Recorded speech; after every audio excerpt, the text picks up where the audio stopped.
Assalamualaikum warahmatullahi wabarakatuh. Halo semuanya, kembali lagi di channel saya mereview lukisan bersama Adit. Hari ini setelah sekian beberapa bulan terakhir saya tidak mereview lukisan baru, akhirnya saya ada kesempatan lagi untuk mereview lukisan baru. Dan di sini kita ada 4, ada 1, 2, 3, dan 4 yang paling besar di belakang saya, di Upside Down Conflict. Nah, kalau kita membicarakan yang paling besar atau yang paling bagus, ya kita mulai dari yang paling sedang dulu. Soalnya kita jangan langsung yang ini. Kalau yang kegedean, kalau yang kecil gitu terlalu cimut.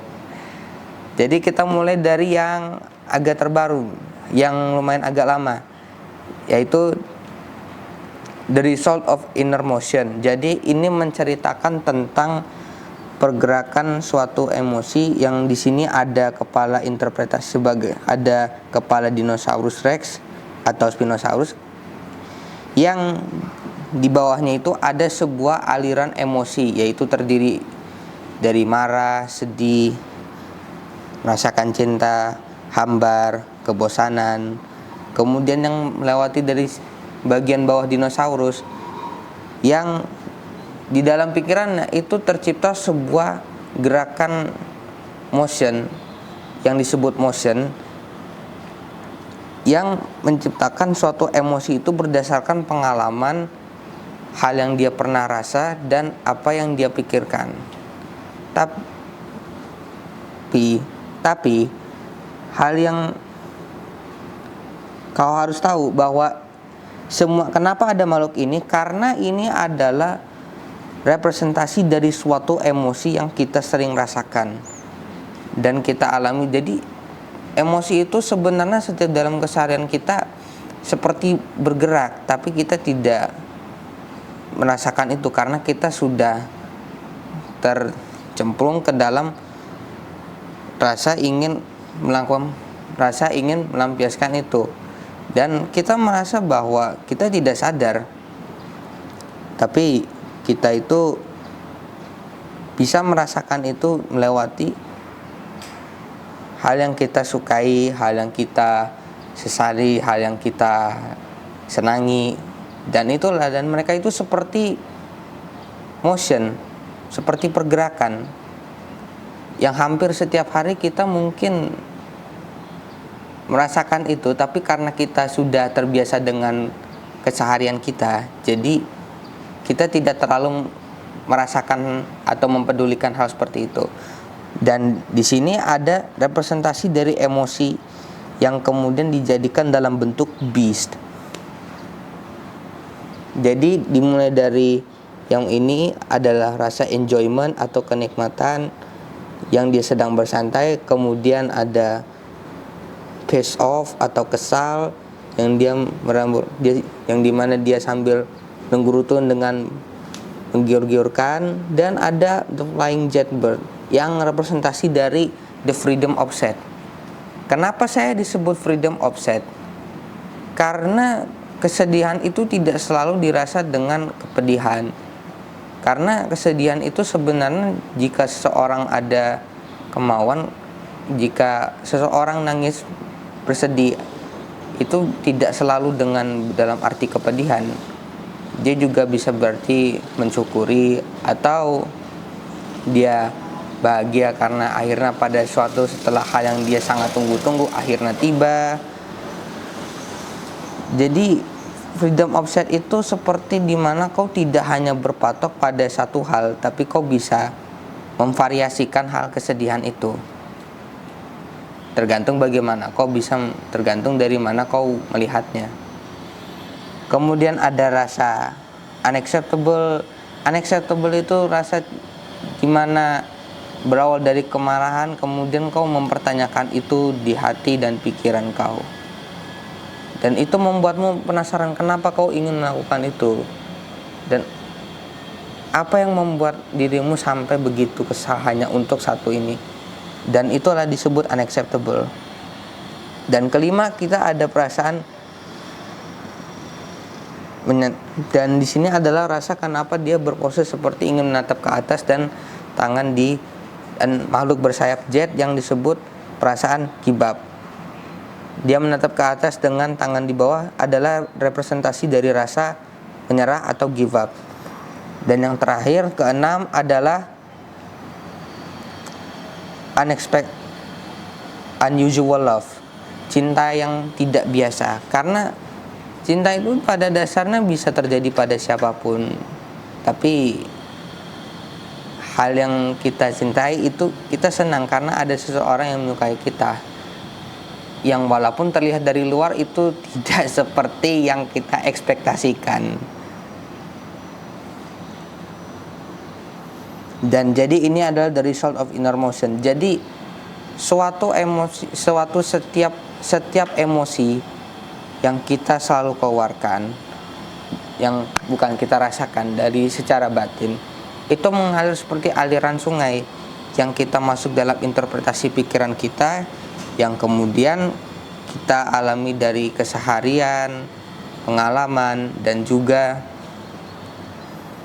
hal yang kita pikirkan dan alami. Dan di sebelah saya ada dua yang paling baru, yaitu adalah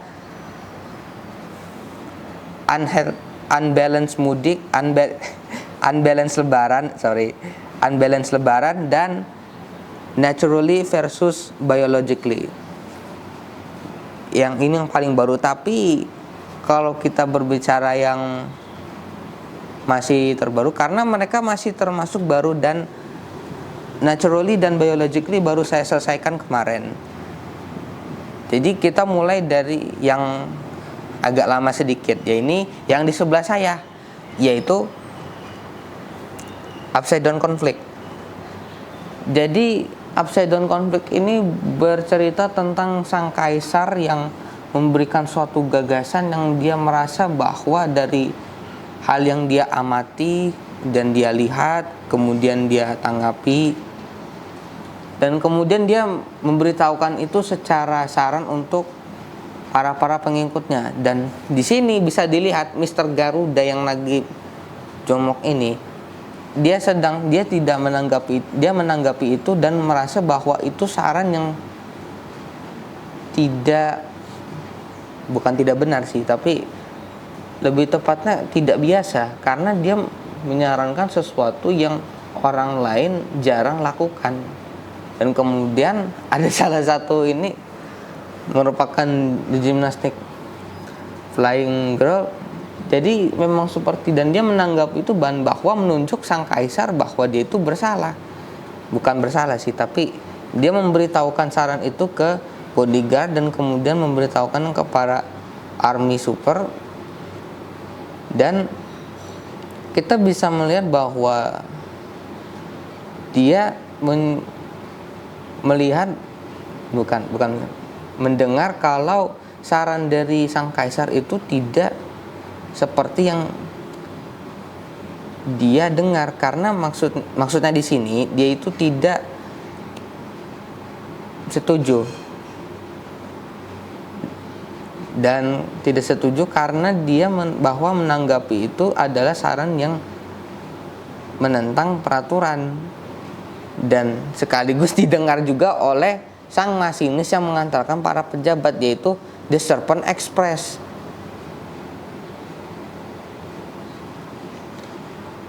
Dan kemudian si gimnastik flying jet ini mengantarkan infonya ke bodyguard itu, dan dia menanggapinya, dan kemudian terjadilah ini yang dimana para army itu dengan yang kita bisa lihat di sini ada dengan proto crocodile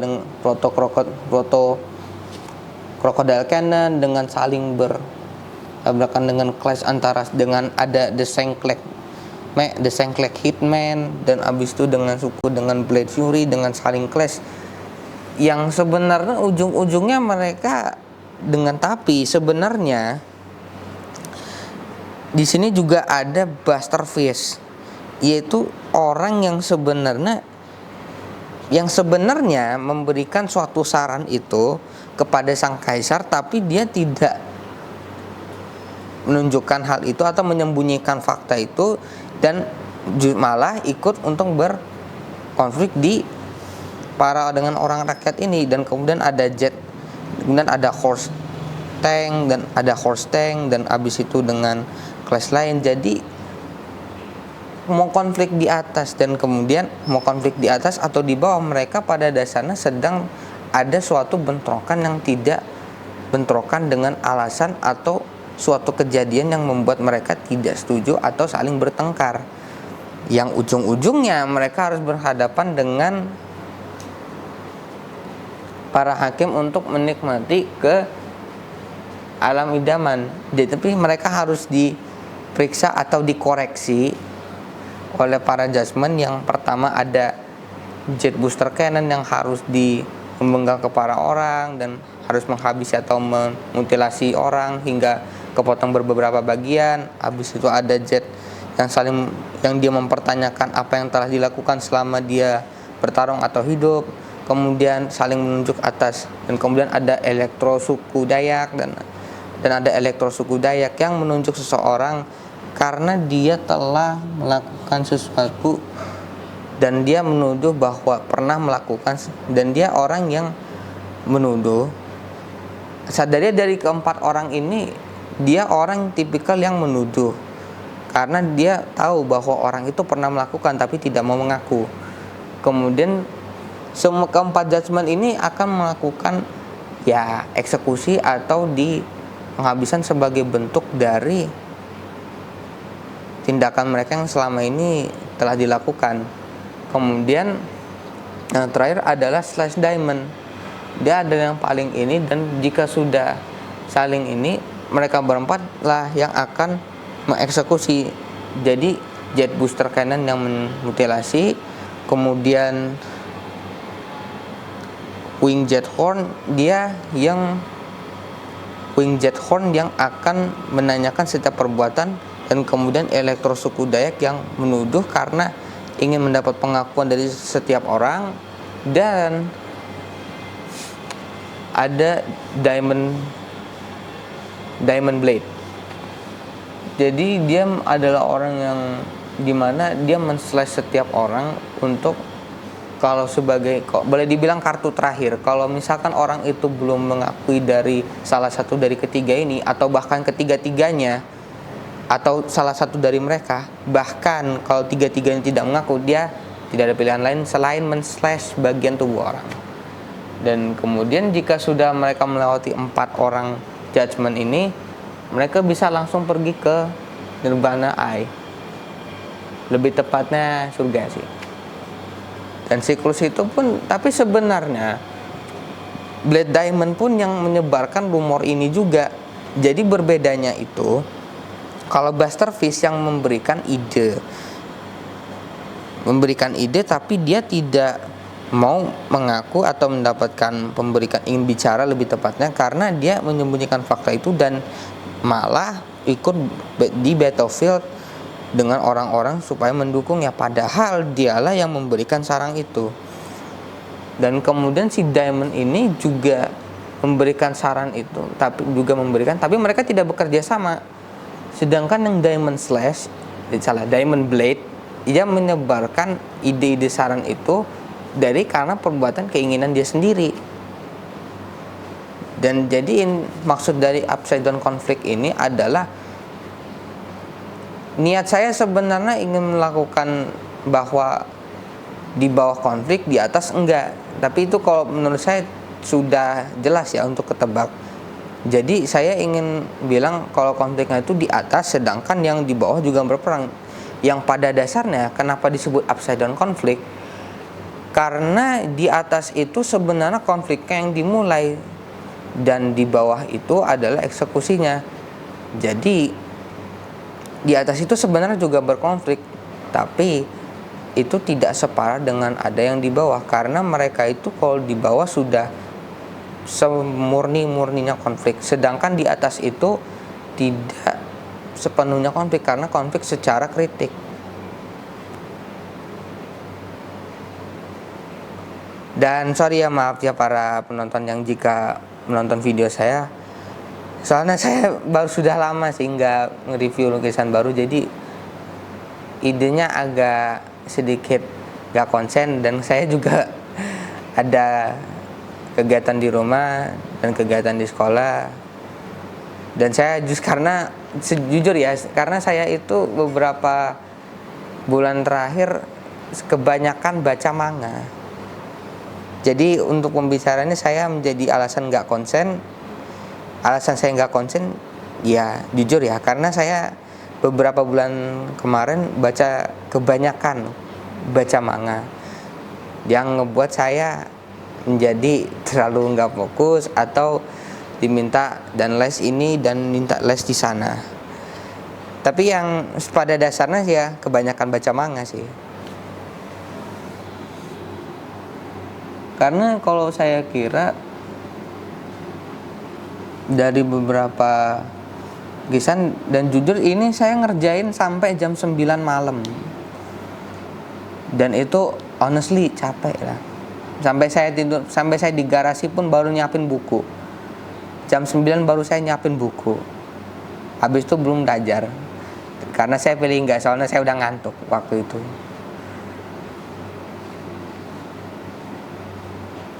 Jadi maksudnya dari upside down konflik ini di mana yang di atas itu sudah berkonflik tapi disebarkan lagi ke bawah, yang kemudian membuat orang-orang di bawah menjadi battling class sesama lain, karena mereka ini sebenarnya anggota dari setiap perkumpulan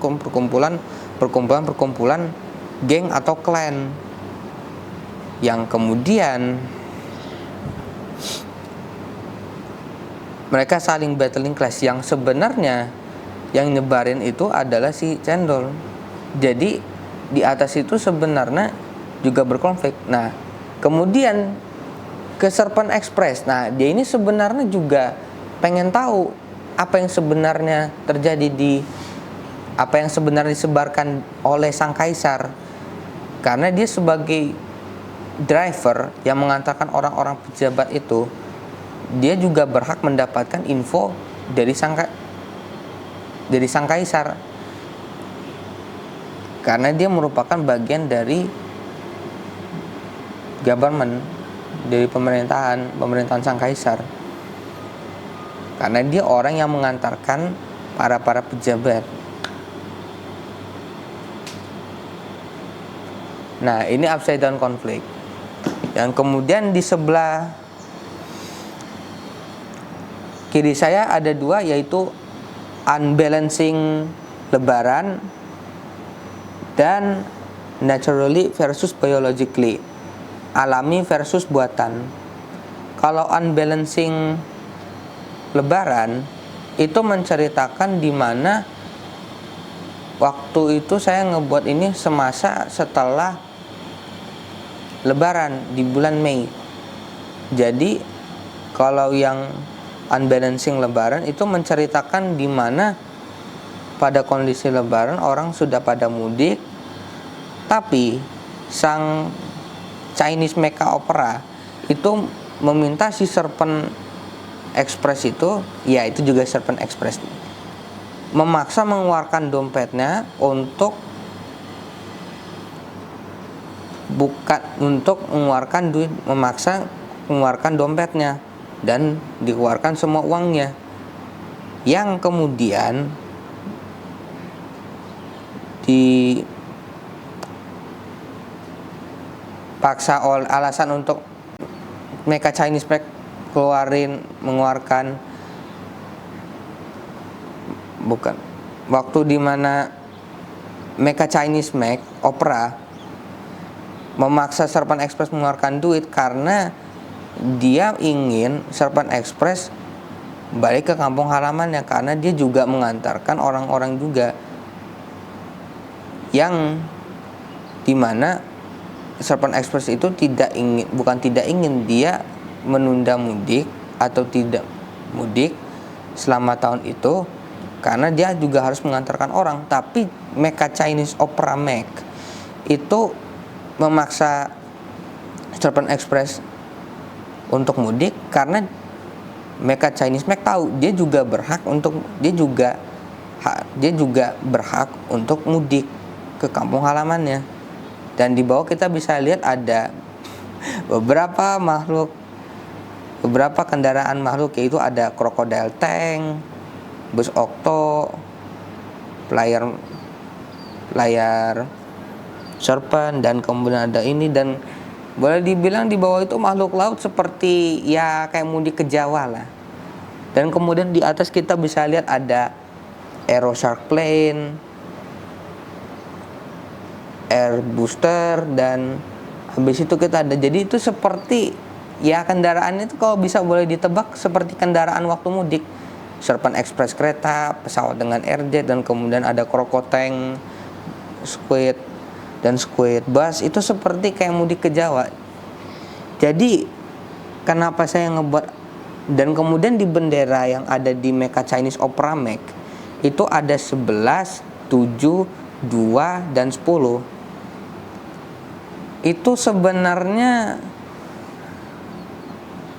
adalah tanggal dalam seminggu saat Lebaran. Setelah itu adalah hari-hari di mana yang pas atau orang ingin melakukan mudik. Jadi ada 11, 7, 2, dan 10. Itu adalah hari-hari di mana orang masih ramai-ramainya mudik. Nah, ngomong-ngomong soal ramai mudik, kenapa saya membuat karya yang bertemakan mudik? Jadi waktu di bulan April ini berdasarkan berita kalau di tahun 2024 kemarin di tahun 2025 ini mudik itu tidak seperti tahun-tahun sebelumnya yang bahwa keramaian yang ada di Lebaran itu selalu ditandai dengan banyaknya orang mudik. Tapi tahun ini entah mengapa orang banyak yang nggak mudik karena ekonomi sedang turun-turunnya. Jadi banyak orang tidak menginginkan mudik dan justru ingin menetap di daerahnya. Dan itu alasan kenapa saya ngebuat karya Unbalancing Lebaran. Lebaran tidak seimbang. Dan yang terakhir di sebelah saya, yang paling baru, yang baru saya selesaikan kemarin adalah Naturally versus Biologically. Jadi ini menceritakan tentang hal yang alami dengan beberapa unsur alami yang masih ada di otak saya, seperti imajinasi yang masih ada yang terawat tapi sebenarnya sudah tercemar dengan biologically, dengan kebiasaan yang saya lakukan di sekolah, dan juga pengaruh dari teman-teman. Dan saya merasa ada sebagian hal yang masih alami ingin memfight itu, tapi juga ada yang sudah tercemar dengan biologis, dengan kebiasaan baru saya. Dan itu seperti ada di sini Water Blaster Payanak yang ngeblast Iron Robot. Jadi di sebelah sini kita bisa lihat kalau yang ada memiliki bagian silver itu adalah yang biologically, dan masih berwarna itu berarti yang naturally, yang masih alami, tidak terpengaruh. Jadi orang yang selama alami ini sebenarnya sedang memfight yang biologically, yang sebenarnya yang biologis itu adalah hal-hal yang sebenarnya alami tapi sudah tercemar dengan biological dan kemudian memiliki weapon sanitizer dan menjadi biologis yang kemudian sudah tercampur dengan teknologi. Dan ini juga alasan kenapa saya juga membuat karya ini, karena saya merasa bahwa selama beberapa bulan terakhir ini saya merasa pikiran saya itu masih memiliki kealamian berimajinasi, tapi at the same time juga terkena dengan biologis, karena saya sudah terlalu nonton hal-hal yang seharusnya saya tidak nonton atau dengan konten dewasa, yang kemudian itu menjadi tercemar. Tapi juga ada konten yang masih, atau sifat-sifat yang alami saya yang masih ingin berimajinasi. dan itu juga berpengaruh kepada saya yang saya alasan ingin membuat karya ini adalah karena saya merasa beberapa bulan terakhir saya merasa ada yang tidak benar, karena saya itu seperti bisa dilihat kalau yang alami itu seperti saya masih bisa berimajinasi, dan sedangkan yang biological atau yang sudah terkontaminasi dengan teknologi itu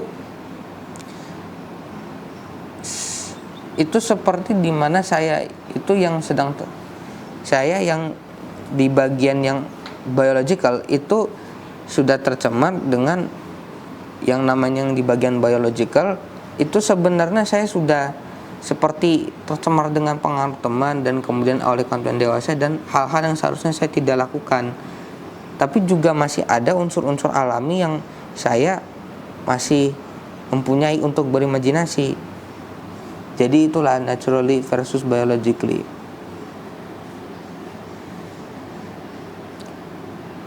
Jadi untuk review kali ini memang agak sedikit, jujur agak sedikit kurang, karena saya beberapa bulan terakhir ini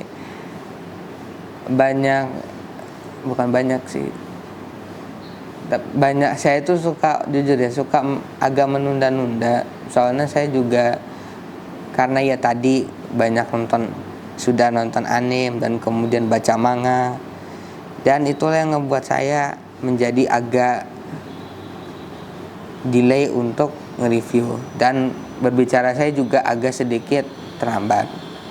Jadi mohon maaf atas kekurangannya. Tapi untuk review kali ini saya berharap bisa senang dengan review kali ini. Untuk kedepannya mungkin saya akan perbaiki. Jadi wassalamualaikum warahmatullahi wabarakatuh. Peace.